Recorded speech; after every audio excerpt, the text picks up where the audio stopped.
Hello everyone. Today we talk about how to fix the app of voice recorder. We will go to settings. Then we click on apps. After that we search the app voice recorder and we click. We will on for stop. After that we go to storage. Then we click on clear cache.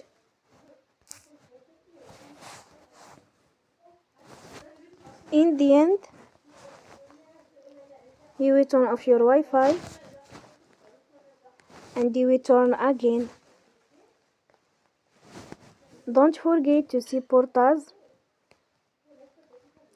by like and subscribe.